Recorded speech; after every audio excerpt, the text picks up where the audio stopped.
So, what's up mga banateros? Yan, magbigay tayo reaction dito sa sagot ni Saldico sa mga binitawang salita o mga binunyag ni BP Sara nung kamakailan lang. At ngayon nga, kanina nga, may part rin ako na inilabas ang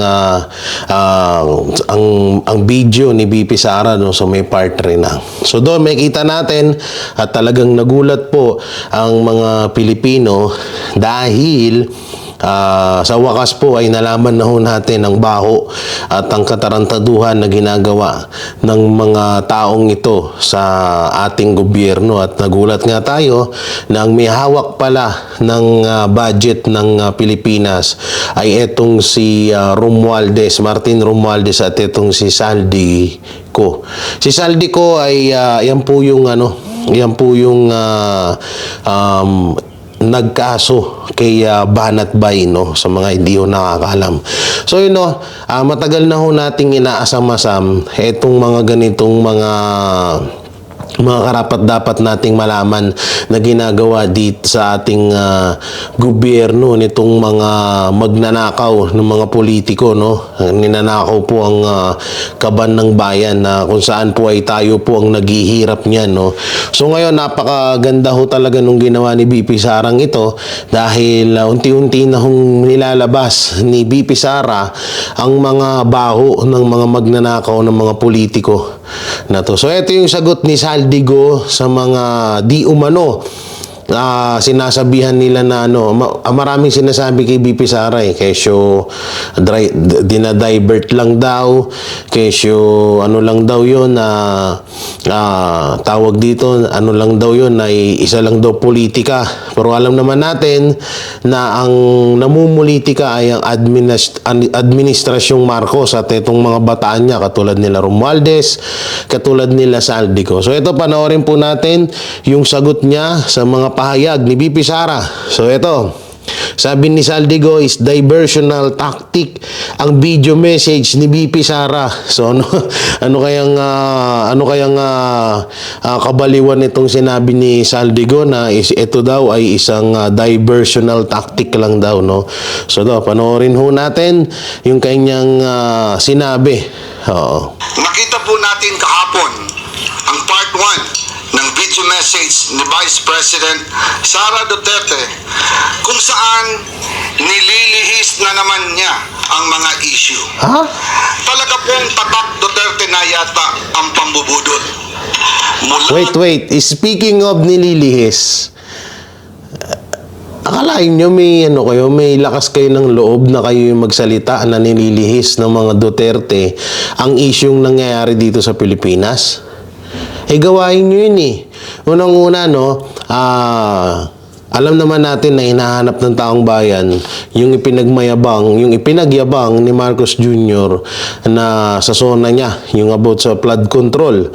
Ngayon, hinahanap po yun ng taong bayan at ngayon, ang ginawa nilang tactic doon para hindi mapansin ng taong bayan yung about sa flood control, andyan po yung mga kanilang panglilihi sa issue ay andyan po yung kay issue ni Mayor Alice Goo, ni BP Sara, yung about sa OBP budget, at nandyan din po yung kay Pastor Apollo Kibuloy na kung saan, tingnan nyo, napapansin nyo ba ngayon na parang unti-unti na namang nakalimutan ng taong bayan yung about sa flood control at sa iba pang mga issue na hinahanap o hinihingi ng taong bayan na magawa sana ng administrasyong Marcos. So kung merong mang rito, kung merong mang gumagawa na hinililihis yung issue, kayo yun, hindi si BP Sara.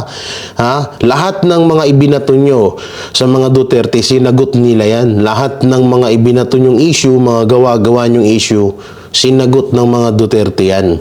Kaya malabo yung sinasabi ni Alice tuloy, ni Saldico na inililihis ang issue, no? Ang issue na karapat dapat harapin ng Duterte. Hindi, kayo yung gumagawa nun dahil kayo ang naglilihis ng issue.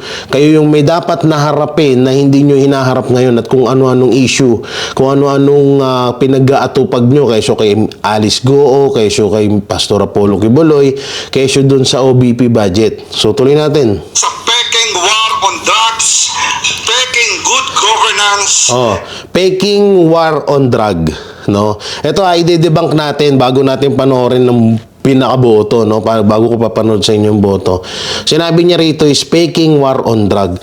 So sa madaling salita, yung sinasabi ni Saldico na peking war on drug. So bakit puro kayo sinisigaw nyo is human right. Lumabag ang mga Duterte or lumabag si dating Pangulong Rodrigo Duterte sa human right. Sinasabi niya ni Saldico peking war on drug. Paano masasabing peking war on drug? So, ibig sabihin, kung peki yun, ba't nyo hinahabol ngayon? Bakit nyo ginigipit si dating Pangulong Rodrigo Roa Duterte kung peki pala yung ginagawa niya, yung ginawa niyang war on drug? So, ibig sabihin, wala talaga namatay. So, ibig sabihin, gawa-gawa nyo lang yung sinasabi nyo, yung ibinabato nyo sa kay Rodrigo Duterte na about sa war on drug na yan. Kasi sinabi dito ni Saldico na yun ay peke, no? So magulo ang ni Saldico, nako delikado ka diyan. governance, peking pagkontra sa korupsyon, at ngayon, peking sagot sa mga issue. Una, simpleng tao lang daw siya, pero mahigit 400 bodyguards. Siya lang po ang kaisa-isang Vice President sa kasaysayan ng Pilipinas na may ganun kadaming security. May Okay. sarili pang Vice Presidential Security Group. Okay. Never happened in the history of the Philippines. Wow. Nag-iisa nga siyang humarap sa pagdinig. Speaking of never happens of the Philippines. Bakit? Yung ginawa nyo kay Pastor Apollo Kibuloy sa kay OJC. First happen in the Philippines din yun. Kauna-una ang pangyayari sa Pilipinas yun. Binrake nyo yung record. Biruin nyo isang religion compound. Binagsakan nyo ng 5,000 pulis. At sumobra pa. Baka nga hindi nga 5,000 yun eh. Kung sinasabi nyo na never happen in the Philippines, kayo ang unang gumawa nun. At yung about sa 500 billion na budget ng komite na kinuha ni Romualdez. So, first time in the Philippines din yun. Biruin nyo. Kaya bago kayo magsalita, isipin nyo muna sana. Bumabalik lahat sa inyo eh. Okay, play. Ng Committee on Appropriations, pero sangkaterba naman ang bodyguards sa labas ng conference room. Humili Ang pinagtataka ko dito, bakit parang hindi masagot-sagot ni Saldico yung mga sinabi ni BP Sara? Dapat yun ang i-debunk mo eh. Dapat yun ang rebatan mo. Bakit ano nangyayari? Ba't ang layo na napunta na sa mga bodyguards? Kung si BP Sara may ilang daan na bodyguards, anak ng teteng kayo nga 20 million pesos ginastos nyo sa isang araw sa SONA lang. 'Di ba? SONA lang 'yun 20 million. Kung iisipin nyo, aminado ako magkaiba yun, pero kung may sisilipin man mapatungkol doon sa bodyguards ni BP Sara, mas kasilip-silip yung 20 million na budget nyo sa SONA. At yung sa flood control. Asan na yung flood control? At saka, dapat ang sagutin mo, yung sinabi ni BP Sara, na dalawa kayo ni Romualdez ang humahawak ng budget ng Pilipinas. Yun dapat yung sagutin mo. Yun yung inahantay namin kaso mukhang malabo eh. So panoorin pa natin. Baka nandito sa dulo. pa ng pagkain para sa 100 gwardiya na dala-dala niya at hindi naman kinain. Hindi po Ano naman? baka mamaya may lason pa yun, di ba? Di ano na naman, sisi na naman kay BP Sara yung mga yung mga mangyayari sa mga bodyguards niya. Anong kalokohan? Alayo na, napunta na sa bodyguard, sa pagkain, ano ba naman yan? Binabasa mo pa, saldi ko. Ikaw ang male version ni Risa Hontiveros. Kung si Trillanes, ang kanyang female version ay si Hontiveros, ikaw naman ang male version ni Hontiveros. Ang lupit. Pang-iinsulto at pag-aaksaya ito ng resources ng gobyerno. Wow! Pag-aaksaya ng resources ng gobyerno, pang-iinsulto. O bakit yung sa SONA, yung 20 million? O hindi ba pag-aaksaya yon?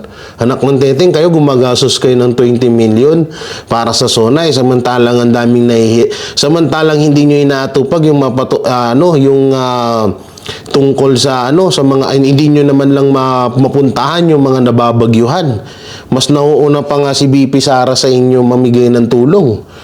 O, di ba? Kung yung 20 million na yon, halimbawa, gawin yung 5 million yung budget sa SONA, sa pakain ng mga tao dyan, ng mga bataan nyo, kung yung 15 million inilaan nyo sa mga mababagyuhan, edi sana malaking tulong yun. O, kayo ang kayo, yung sinasabi mo, saldi ko, tumatama yan kay Marcos Jr. Tumatama sa inyong dalawa ni Romualdez yan dahil kayo ang nagbabudget, kayo ang may hawak ng budget ng Pilipinas.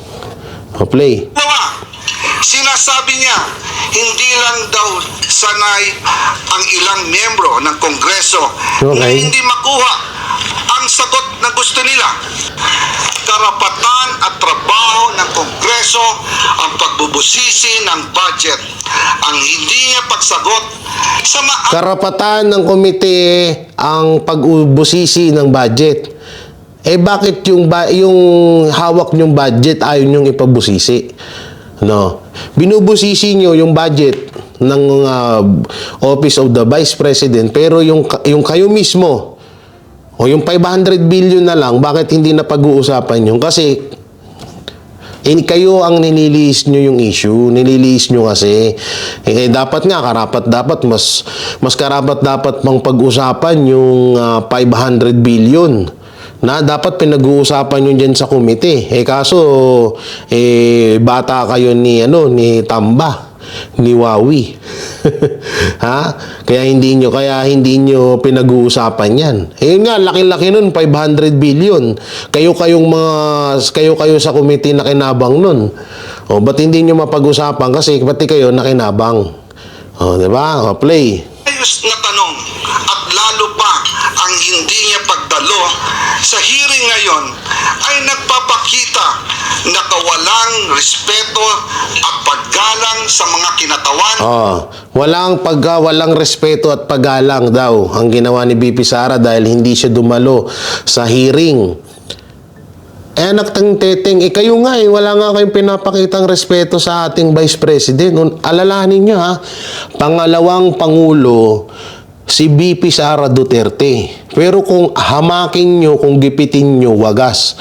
Parang ginawa nyo, sa ginagawa nyo nga hindi nyo siya, hindi siya naiba, no? Hindi siya naiba kay Pastor Apollo Kibuloy, hindi siya naiba sa panggigipit nyo kay Pastor Apollo Kibuloy, kay Alice Goo, at kung sino-sino pang pinupukpok nyo or ginigiling nyo dyan sa hearing nyo.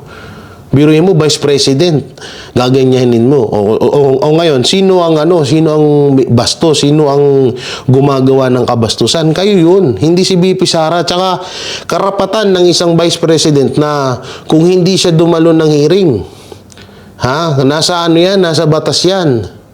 Karapatan niya yun, hindi pambabastos yun. Okay, play. Ng taong bayan, hindi lang po kongresista ang winalanghiyan niya dito, kung hindi ang buong sambayanang Pilipinas. Anong pakialam namin? Saldi ko sa inyo. Ano yan? Magkapantay na ang Pag magkapantay na ang komite ng boto kaysa sa Vice President, alalahanin mo, saldi ko. 32 million ang bumoto kay BP Sara. Kayo, ilan ba ang bumoto sa mga party list nyo? Sasabihin mo, karapatan ng sambayan ng Pilipino? Kay BP Sara dapat maano yan eh. Kay BP Sara Duterte dapat magmula yung ganyang kataga, hindi sa inyo. Wala kayong karapatan na para sabihin yan. Ha? Hindi kayo binoto ng taong bayan, hindi kukonti lang ang boto nyo. Wala kayong karapatan na sabihin nyo, karapatan ng sambayan ng Pilipino. Bakit 32 million ba ang bumoto sa'yo para sabihin mo yan? Kalokohan mo. Play. Tinatakpan niya ang hindi pagsagot sa tanong sa pamamagitan ng pag-iinsulto sa mga kongresista na ginawa lang. Alam mo, lahat yon saldi ko, sinagot niya. Ang hirap lang kasi sa inyo, sa mga kongresista na katulad mo, hindi nyo tinatanggap lahat ng kasagutan ni BP Sara. Hindi nyo ina-accept. So, sino may problema dito? Si BP Sara ba o kayo? Kayo ang may problema. Lahat ng tanong nyo, sinagot ni BP Sara. Yung kay Franz Castro, baka yun ang sinasabi mong pambabastos. Totoo naman sinabi niya, walang pambabastos dun. Isang convicted child abuser ang nagtatanong sa isang vice presidente, saan kayo nakakita nun? Yun lang ang pinamukha nyo sa taong bayan na binabastos nyo, ultimong batas natin. Kaya kung may nang bastos dito, hindi si BP Sara, kayo yun. So, play. Ng kanilang mga trabaho. Gusto nila ang interbranch courtesy, pero siya mismo walang kortesiya sa Kongreso. Wow. Pangatlo, malinaw na pambubudol o panlilinlang sa mga Pilipino ang pagsasabi niyang kinikilala niya ang kapangyarihan ng Kongreso sa budget. Malinaw naman sa tao, live sa TV at internet, kung ano ang kanyang asal. Wala siyang sinagot ni isa man lang na tanong. Diyan nga namin nagustuhan si BP Sara eh. No, ang hirap kasi sa inyo kapag nare-real talk at nabibisto kayo, sasabihin nyo binastos kayo, sasabihin nyo binabastos kayo. Samantalang totoo naman yung sinasabi ni BP Sara. Diba? At saka dyan namin nagustuhan si BP Sara. Dyan namin nagustuhan ng mga Duterte. Dahil hindi sila katulad mo or katulad nyo ng mga politiko na puro drama at puro pamumulitika lang ang sinasaksak nyo sa utak nyo at sa utak ng mga supporters nyo. Hindi ganun ng mga Duterte. Sa totoo nga lang wala nga, kaya nga naging presidente nyo si Marcos ngayon eh. No? Kasi kung talagang gahaman sa kapangyarihan ng mga Duterte, edi sana si BP Sara ang presidente ngayon, pero nagpaubaya siya. No, at wala nga talaga siyang planong tumakbo bilang vice presidente. Gusto niya lang maging mayor. O Jay Guevara, paano mo nasabi yun? O namimit at nakausap namin si BP Sara, baka sabihin nyo hindi. Sa totoo nga lang, etong about dito sa issue na to na nabanggit na sa amin ni BP Sara, pero wala siyang pinangalanan kung sino. At ito nga, lumabas na si Saldico at si Martin Romualdez aka Tambawawi ang humahawak ng budget ng Pilipinas. Diba? O, play natin. Ang mga kongresista. Abogado pa naman siya, pero mukhang absent siya nung tinuro ang prinsipyo ng separation of powers at Kongreso bilang co-equal, kapantay ng sangay ng gobyerno ng ehekutibo. Batay sa ating representative democracy, ang mga kongresista ay binoto bilang kinatawan ng taong bayan. Kaya kapag ang ngayon, ibig sabihin sa binoto bilang katawan ng taong bayan, no? Ipagmamalaki nyo yung boto nyo kaysa sa boto ni BP Sara. Ilan ba ang boto ng party list? 1 milyon. Sabihin na natin, sige, 1 milyon. 1 milyon. Ipa-partner mo sa 32 million na bumoto kay BP Sara Duterte. Parang napakalabo ata nun na Ginoong Saldico. Play. kongresista ay nagtatanong sa paggamit ng budget. Siya ay nagtatanong hindi lang bilang individual, kundi bilang kinatawan ng Pilipinong bumoto sa kanya. Demokrasya at hindi po tayo monarkiya. Wow. Tayong hari at reyna. Sunset na po ang dating administrasyon. Kaya wala pong karapatan Sunset. ating mga halal na opisyal na umaktang Sino kaya nagsulat ng script nito ni Saldico? Sunset na po. Oy, Saldico, yaman-yaman mo, bilyonaryo ka. Humanap ka naman ng maayos-ayos na tigasulat mo. Pagtatawanan ka sa napagtatawanan ka dyan sa sinasabi mo. Naku po. arumastang, parang masasakupan niya lang ang mga kinatawan ng taong bayan.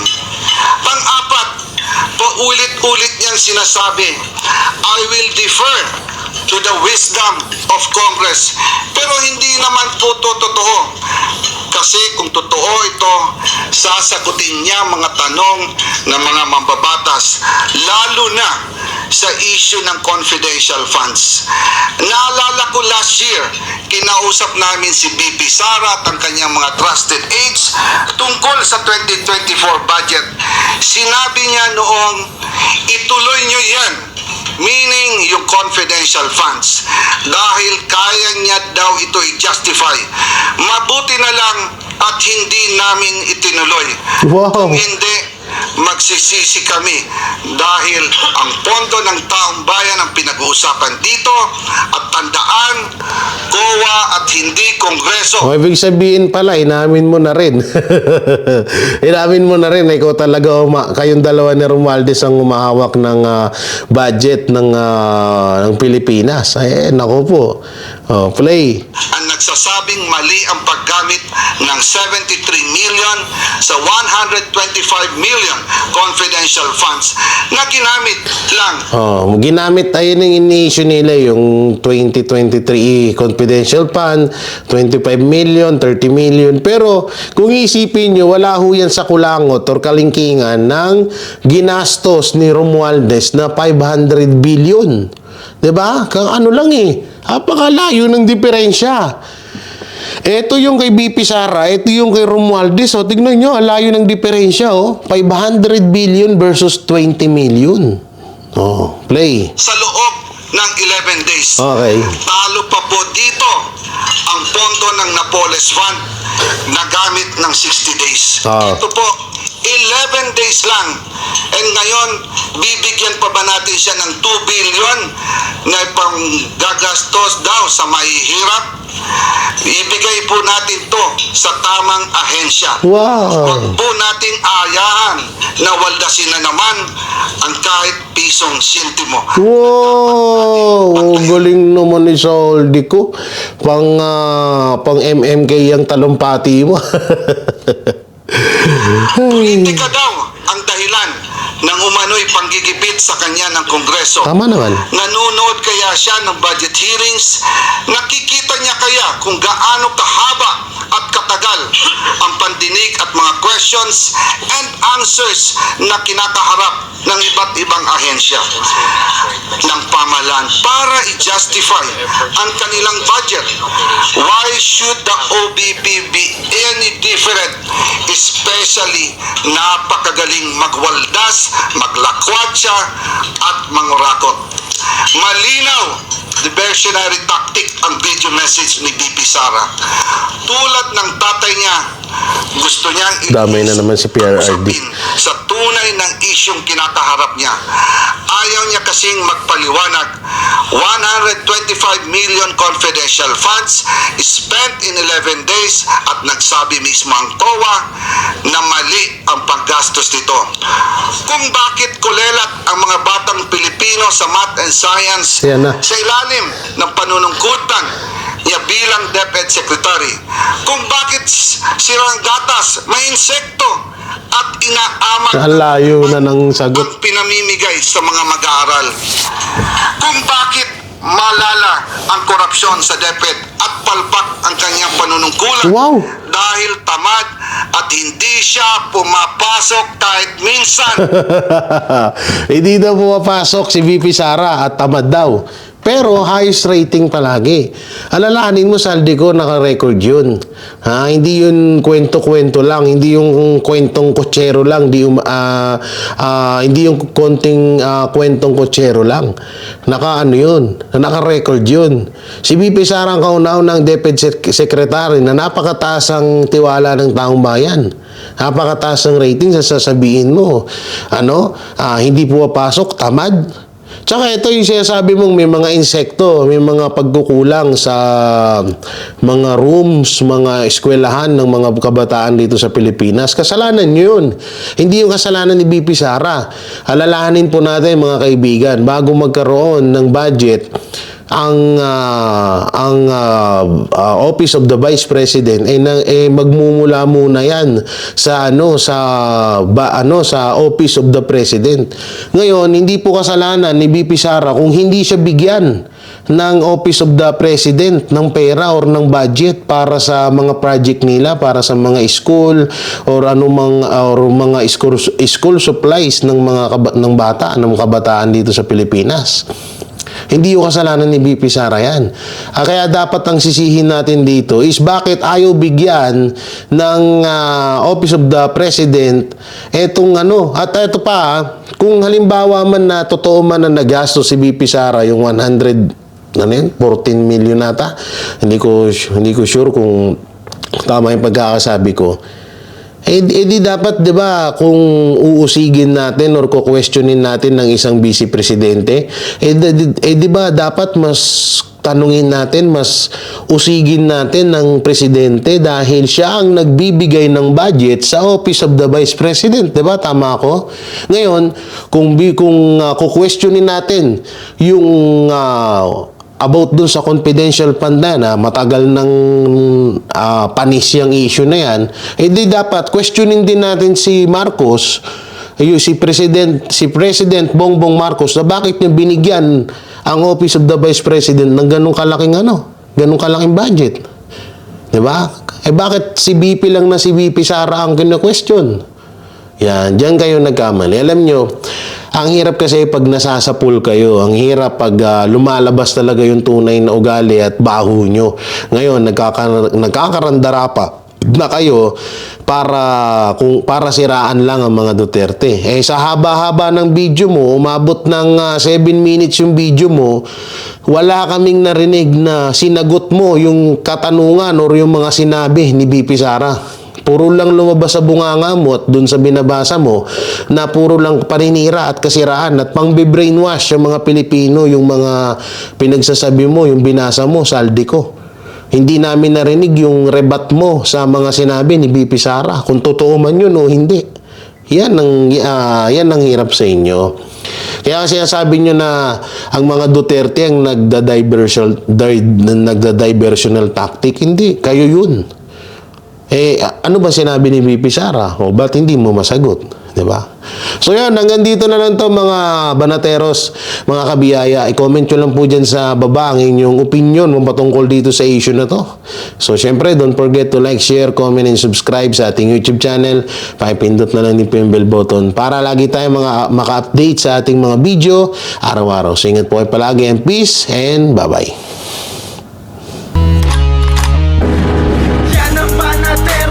Walang inuurungan. Pag tama palakpakan, pag mali ay babanatan.